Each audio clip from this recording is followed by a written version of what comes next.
You don't need 3 letters in front of the belt. Whoever has that belt is the best in the world in that weight class. It's a very simple model. I support him with everything. This is his call now. His responsibility to deliver to the people and the fans the best models. How's it going, everyone? I hope you guys are all doing well. Welcome back to the channel. So recently, reports came out about the pay structure for fighters of Dana White's new boxing league. It's obviously the new boxing league that he plans on running with Turki AlSheikh. Turki AlSheikh, obviously pretty big in the sport of boxing over the last few years, working with the likes of Eddie Hearn, Frank Warren, etc., etc. Now he's pretty much made his pledge to Dana White. They are running a new boxing league that should be underway shortly. And actually, some of the fighters' pay structure has come out. And looking at this pay structure, I mean, I've got it right here in front of me. It's quite difficult to get your head around. I mean, I think that Dana White is really in for a shock when he gets into boxing, and that's just my personal opinion. I think you're talking about Dana White, someone that obviously got into the UFC and MMA when there was really no other big name players in the way. Kind of similar to Vince McMahon with WWE and wrestling. It's a lot easier to go into a business when you don't have many competitors.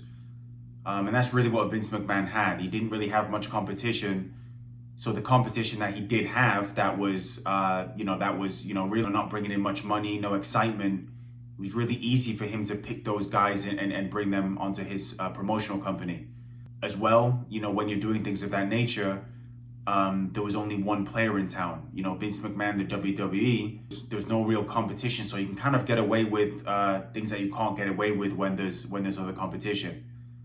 If you guys ever watched that Vince McMahon documentary on Netflix, a lot of those fighters were complaining. They were underpaid, number one. They were wrestling way too often. They were on the road a lot. A lot of them were injured, but they wanted to wrestle. So what do? Do you just leave the sport because there's no other company in town? Or do you just deal with it? Because obviously if you complain to the big boss, Vince McMahon, potentially he could get rid of you or, show favoritism to someone else. So that's kind of what Dana White's got, in my opinion. The UFC, obviously, there are some other, names out there. But UFC is the main one. UFC is the main player in town. And really every single up-and-coming fighter wants to go to the UFC. If you're in MMA, you want to go to UFC. And again, there's a lot of fighters out there that complain. Dana White is someone that his base salary is rumored to be in and around 20 million. There is not one UFC fighter that I know of that's, making that type of money, not even the top guys. If you look at Francis Ngannou, for example, he had to leave the UFC to get his big money. Conor McGregor went to boxing to get his big money. So that structure just, number one, it's not in boxing. And number two, I don't think that's going to work. Any young fighter that you've got coming up, really, why would they sign with you when, the fighter structure and pay structure, which I'm going to get into, it's maybe not as good as a Frank Warren or an Eddie Hearn. Number two, you and Turki AlSheikh have also mentioned the fact that, these fighters won't really be fighting for the belts like WBC, WBA, things of that nature. I think that those organizations do have a lot of issues with them. But fighters, growing up, again, a lot of these belts have a lot of prestige with them. Look at the young fighters, looking at Floyd Mayweather's, the Oscar De La Hoya's. George Foreman recently just passed away. His biggest accomplishment, one of them at least, was, coming back 45 years of age, winning the big world title. So, are you really going to attract guys when you're not fighting for a recognized belt? It's just a company belt. Also, some of the money. If I look at this here, fighters in 10-round bouts, and they're unranked, they're gonna get about 20,000. That's actually similar to boxing right now, I would say, if not actually a little bit better. But you're talking about if a guy is ranked by the company at between number 5 and number 10, only going to get 50,000. I think that's quite low. 125,000 if you're ranked between number 3 and 4. 375,000 when challenging for a company championship, and 750,000 when defending a company championship. So Again, these numbers are quite low if you look at the boxers, especially the top guys. They're earning a lot more than that. And, so I think this is obviously going to go to the lower level boxers, but I think Dana White's mistaken. I mean, even a Derek Chisora, for example, is Derek Chisora a top 10 heavyweight? Probably not. Is he a top 5 heavyweight? Absolutely not. But, he earns millions.